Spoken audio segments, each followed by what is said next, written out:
Pessoal, tipos de discurso, tá? Quais são os tipos de discurso que você vai encontrar por aí? O primeiro tipo é o tipo de discurso direto. Ele é usado para expor fielmente a fala de alguém, ou uma citação, né? Sempre separado do texto por pontuação. E isso é muito importante, tá? Isso é muito importante. Na aula de pontuação eu falei sobre esse tipo de discurso. Senhores, olha só. O sargento declarou, dois pontos, isso não fazia parte da operação, entre aspas. Eu quis reproduzir fielmente o que ele falou, percebeu? Tipos de discurso. Minha terra tem palmeiras, onde canta o sabiá, já dizia o poeta. Através dos meus sinais de pontuação, eu consegui transmitir exatamente a fala do meu poeta, certo? Queria namorar ela, mas você não faz o meu tipo, disse ela. Tá vendo? Então, senhores, coloquei ali entre travessões ali, certo? Estou separando do texto, estou separando do contexto através de sinal de pontuação. Essa é uma característica do discurso direto, certo? Desejoso de uma resposta, foi visitá-la. Oi, Amanda, tudo bem? Estou, como você está? O que faz aqui? Certo? Então, note que agora eu comecei um diálogo. Então, o diálogo também é característica do discurso direto, porque eu reproduzo fielmente aquilo que está sendo dito, tá bom? Discurso direto. O meu discurso indireto acontece quando o autor do texto explica a fala ou a citação com as próprias palavras, sem se preocupar em detalhar a conversa ou o trecho que foi citado. Ele não tem aquela preocupação fiel, né? Expressar fielmente como ele falou. Então, por exemplo, o sargento disse que isso não fazia parte da operação. Se você olhar lá em cima, olha só como a gente fez. O sargento declarou, isso não fazia parte da operação. E agora, olha só como foi escrito. O sargento disse que isso não fazia parte da operação. Eu não tive a preocupação de dizer exatamente com as mesmas palavras o que ele disse, certo? Mas, né, eu expressei a ideia dele, só que de uma maneira indireta, por isso que o nome é discurso indireto. O poeta disse que na terra dele os sabiás cantam nas palmeiras. Então, ao invés de eu falar assim, ó, minha terra tem palmeiras, onde canta o sabiá? Já dizia o poeta. Eu, né, o que eu fiz?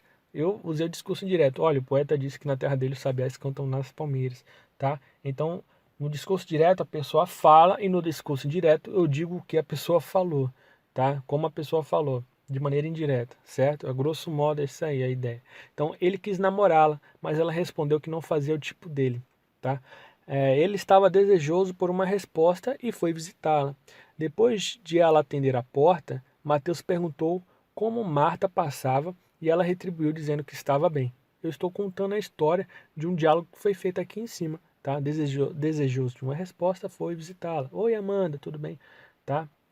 Que aqui é, eu usei como se fosse Marta. Então, senhores, o que acontece? Quando eu começo a fazer o discurso indireto, eu não tenho aquela preocupação em transmitir com fidelidade aquilo que foi dito. Beleza, isso eu já entendi. Por que isso é importante? Porque agora a gente vai falar do discurso indireto livre, onde o autor faz a passagem do discurso direto para o indireto sem sinalizar a mudança. Então, no discurso direto, eu usava sinais de pontuação. Beleza? Aqui não, aqui pelo contexto a gente já começa a deslanchar a fala. Por exemplo, a mamãe era brava, mas eu a amava mesmo assim. Menino, venha logo aqui ou eu quebro suas pernas. Ou seja, né, você entende pelo contexto que a mãe está falando com o menino. O autor não sinalizou essa fala. Ele não falou assim, dois pontos, entre parênteses, menino, venha. Não, nada disso. Simplesmente meteu um ponto e vamos lá, vamos colocar a fala. Basicamente é isso aí. Tá? A mamãe era brava, mas eu a amava mesmo assim. Então, o que caracteriza o discurso indireto livre é a mudança repentina de contexto, do contexto de narração para o contexto de fala, do nada, certo? Pelo contexto você consegue perceber essa diferença, completamente diferente dos outros que a gente viu, onde o discurso direto, eu sinalizava com sinal de pontuação, aspas, dois pontos, ou com travessões. Agora não, eu já passo direto narrando a história sem me preocupar em sinalizar quando é fala, quando é narração. Esse é o discurso indireto livre. Estava amedrontada. O receio de estar grávida e ter que conversar com os pais a aterrorizava. Que fazer? Jamais abortaria meu filho. O fato é que ela era muito jovem, não estava preparada para ser mãe. Ou seja, no meio da narrativa, eu coloquei a fala dela. E eu sei que é ela que está falando porque a gente consegue perceber pelo contexto. Esse é o discurso indireto livre, tá? Beleza? Então, basicamente era isso aí que eu queria bater na parte de discurso. Tipos de linguagem e língua. Então, quais são as linguagens que nós usamos para nos comunicar? Existem as linguagens verbais e as linguagens não verbais. Simples assim? Acredita, simples assim. Então, a linguagem verbal, ela surge quando usamos palavras para nos expressar, seja em placas, livros, propagandas, etc. Então, não interessa se o que eu estou usando é uma imagem, se tiver palavra, então é linguagem verbal, tá? Mas Bruno, eu usei o sinal de uma bomba, um símbolo de uma bomba explodindo, mas eu escrevi boom. Pois é, linguagem verbal, virou linguagem verbal. Porque a partir do momento que eu escrevo boom, a pessoa recebe aquela informação como algo que está explodindo, certo? Boom, ela já associa a explosão, tá bom? Livros, né? Não precisa nem falar sobre os livros. Proibido fumar, então a placa, ó, proibido fumar. Mas tem um desenho aqui, mas ele usou a língua portuguesa, linguagem verbal. Pare, né? Estacione, a letrinha E, dizendo, a pessoa olha para a letrinha E, ela já associa a estacionar, certo? Quando ela vê a palavrinha estacionar e um traço só, né? Significa o quê? Proibido estacionar, mas permitido parar, para embarque e desembarque. Quando vê duas faixas, em cima da letrinha E, proibido parar e proibido estacionar. Aqui é a aula de Detran agora, né? Não, é mais para vocês entenderem que eu peguei a letrinha E e quando a pessoa olha para a letrinha E, ela já associa, ela já associa a expressão estacionar. Essa associação do boom com a explosão, do pare com parar, do proibido formar com o fumo, da letrinha E com estacionar. Essa associação de palavras, tá, envolve a linguagem verbal, mesmo que exista por trás uma imagenzinha. Se tiver a presença de letras, de vocábulos, parabéns, você está usando a linguagem verbal. A linguagem não verbal se trata de usar outros recursos que não sejam as palavras para estabelecer comunicação, como sinais de trânsito, a linguagem corporal, a expressão facial, um gesto de comportamento, enfim, assim por diante. Então, olha só, aqui eu coloquei o símbolo de é proibido fumar. Tem alguma coisa escrita? Não. Mas a pessoa que olhar para isso, ela vai saber que não pode fumar, tá certo? Então é uma linguagem não verbal. Se eu tivesse escrito aqui embaixo, como lá em cima, né? Lá em cima a gente escreveu, vou até voltar, olha. Proibido fumar. Agora aqui embaixo, ó. É proibido fumar, eu não escrevi isso, eu deixei só o símbolozinho, linguagem não verbal. O bebê, quando chora, ele está se comunicando com a mãe. Estou com fome, né? Estou sujo, enfim, quero tomar banho, quero dormir. É um tipo de comunicação através de uma linguagem não verbal, né? A linguagem de sinais para pessoas que têm surdez, né? Mudez. Essas palavras usam, ou perdão, essas pessoas usam a linguagem não verbal através de gestos, tá? As placas de trânsito, você olha, não tem nada escrito, mas você sabe que tem uma lombada, tem um desenho de uma lombada. Então, uma linguagem não verbal. A mesma coisa aqui, né? A foto da menina fazendo várias caretas. Então, o nosso corpo, da maneira como a gente se expressa, ele consegue transmitir uma mensagem. É só você se expressar da maneira correta. Tá assustado? Tá nervoso? Tá rindo da minha cara? E aí você começa, através dos gestos, a perceber, sem a pessoa precisar falar, tá? Basicamente é isso aí.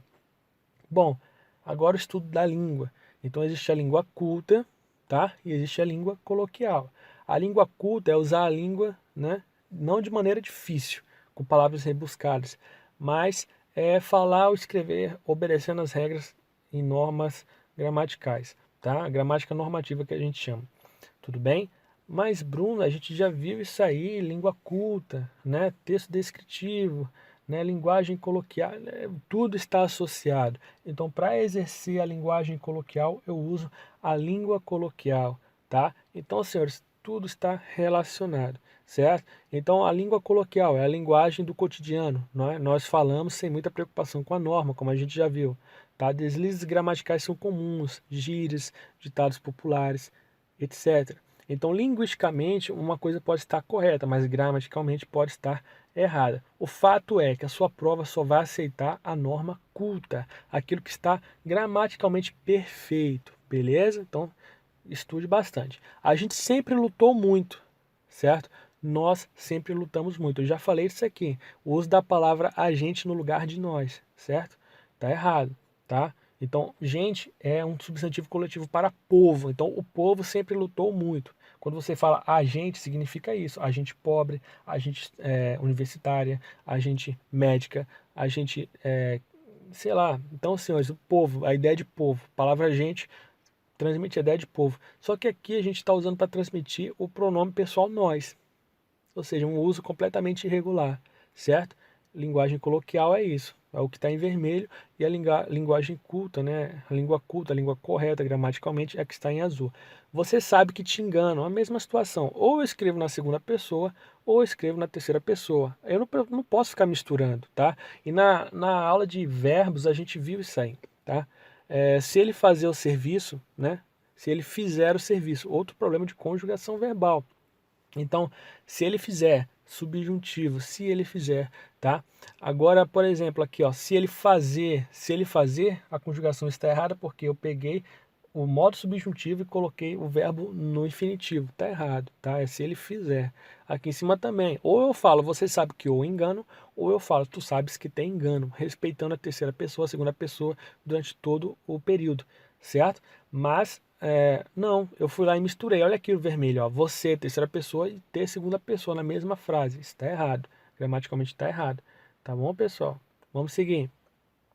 Se o time mantesse o ritmo, tá? Tá errado. Então, vamos lá. Se o time mantesse o ritmo, nós ganharíamos, né? Um exemplo. Então, ó, se o time mantesse o ritmo, tá errado. Conjugação verbal equivocada, descuidada. Então, senhores, se o time mantivesse o ritmo, a conjugação verbal correta é essa. Mas a gente no dia a dia fala, né? Por isso que o nome é língua coloquial. Se o time manter o ritmo, se o time mantesse o ritmo. Mas o certo é se o time mantivesse o ritmo.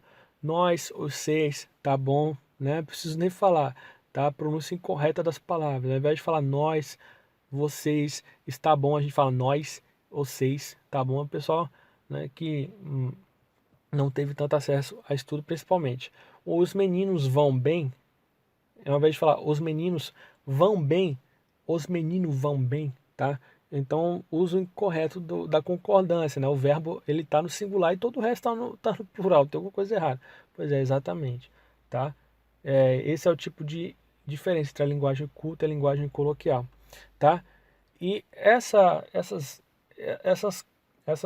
diferenças, né, daquilo que a pessoa fala para aquilo que a pessoa escreve, né, a pessoa escreve de uma maneira gramaticalmente correta, mas fala de uma maneira completamente equivocada. Tá? Isso gera variações e a gente pode classificar essas variações, tá? Tanto de fala como de escrita, a ideia é sempre a mesma. Você pode classificar tanto a fala como a escrita dentro de variações.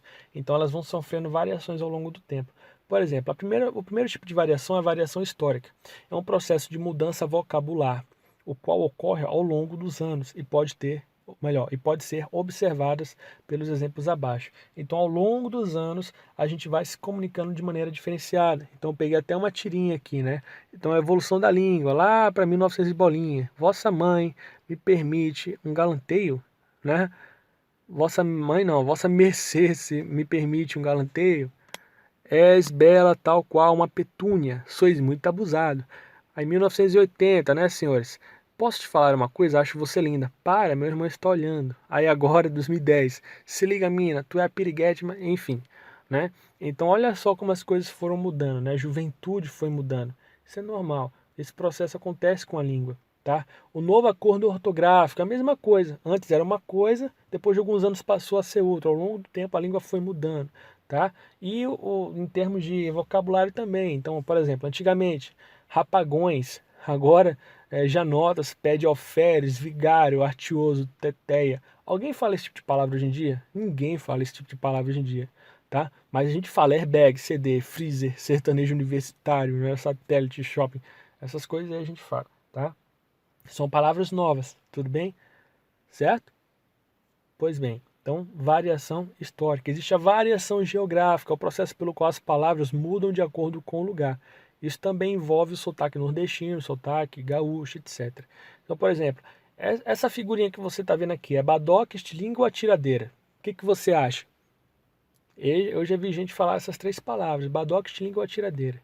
Pois é, de acordo com cada lugar do país, você pode achar respostas diferentes. Então, pipa, papagaio ou pandorga? Pode ser, tá? Olha, essa aqui é clássica, pessoal. Essa aqui eu já vi dar briga por causa disso aqui. É bolacha ou é biscoito? que você acha? Hein? Vai olhar lá na embalagem o que está escrito lá, tá? É o que eu sempre falo. Então, no Rio Grande do Sul, bate. Em Goiás, uai, moço. Em Rio de Janeiro, qual é, padrinho? Certo? Então, isso aqui é fato, tá? Eu vivi no Rio Grande do Sul, em Goiás e no Rio de Janeiro, onde eu estou morando agora, e eu via nitidamente essa diferença, tá certo? Variação geográfica, mudando a língua, o idioma se mudando de acordo com a variação geográfica. Existe também a variação sociocultural. Ela é, ela é bem fácil de ser identificada, porque as diferenças da fala e da escrita estarão associadas a grupos sociais. Como assim? Então, olha só, tá na cara que eles não teve peito de encarar os ladrão. Uma pessoa que não tem muito estudo, que vem de uma classe social não tão favorecida, que não teve acesso ao estudo, ela pode até falar assim: tá na cara que eles não teve peito de encarar os ladrão, certo? Uma pessoa que tem mais estudo tende a falar de uma maneira diferente. Não é preconceito, tá? Não é preconceito. Isso é fato. Então, ó, ao que me parece, faltou a vocês coragem, tá? Então, uma pessoa que ela teve acesso ao estudo, ela tende a falar tende a falar de uma maneira mais gramaticalmente correta. E a pessoa que não teve tanto acesso ao estudo tende a falar de uma maneira gramaticalmente incorreta, tá? Gramaticalmente, tá? Não linguisticamente errado, tá? A força da gravitação de um corpo celeste é medida fazendo-se o produto das massas dos corpos relacionados e da constante gravitacional, dividido pelo quadrado da distância entre os corpos. Tudo bem, isso é uma linguagem culta, ou seja, uma pessoa cientista, um doutor, alguém que entende do assunto. Agora, se alguém que é mais ignorante, que não aprendeu isso ainda, tentasse ler, né, tentasse ler, talvez não entendesse. E se a pessoa estivesse em processo de aprendizado, você ia notar nitidamente essa diferença. Olha, essa é a fórmula que mede a força de um planeta puxando o outro. Ou seja, um está aprendendo e o outro já sabe, de cabeça, a força da gravitação de um corpo celeste, a medida fazendo esse produto das massas. Ele consegue descrever todo o processo. Então, são níveis socioculturais diferentes. Um está no nível mais douto, né? Como se diz, douto, e o outro está no nível um pouquinho mais ignorante. A pessoa ainda está aprendendo. O outro não, o outro já sabe de cabeça. Tá? Um é doutor e o outro é aluno de faculdade, por exemplo. Tá certo? Esse tipo de coisa você começa a perceber na linguagem. Pela linguagem você consegue perceber quando uma pessoa é mais culta que a outra, quando uma pessoa tem mais conhecimento que a outra. Esse tipo de variação é chamado de variação sociocultural. Entenderam? É isso aí, pessoal. Brasil acima de tudo.